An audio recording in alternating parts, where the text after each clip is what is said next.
Dear students, exercise ए का question number 2 solve करेंगे हम।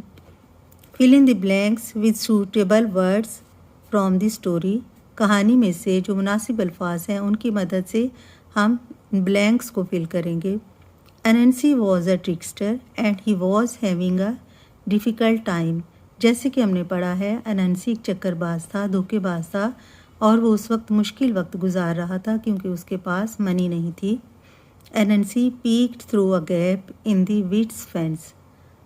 यहाँ हमने पीक लिखना है। जैसे ही वो चिड़ेल के फेंस जो उसकी बाड़ थी उसके गैप में से, खाली जगह में से अंदर उसने झांका। He imagined what delicious food he would find. जब उसने सोचा था कि वो कुछ डिलीशियस मज़ेदार खाने पा सकेगा। अ स्क्यूरिंग साउंड। स्क्यूरिंग साउंड है एक कड़कती हुई आवाज़ ने pulled Anansi from his day dream.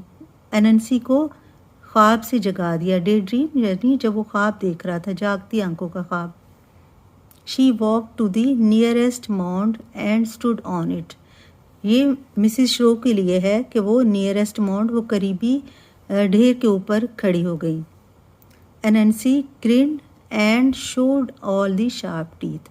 अनंसी हंसा, मुस्कुराया और उसने अपने तमाम तेज़ धार यानी चमकते हुए दांत को शो किया, दिखाया।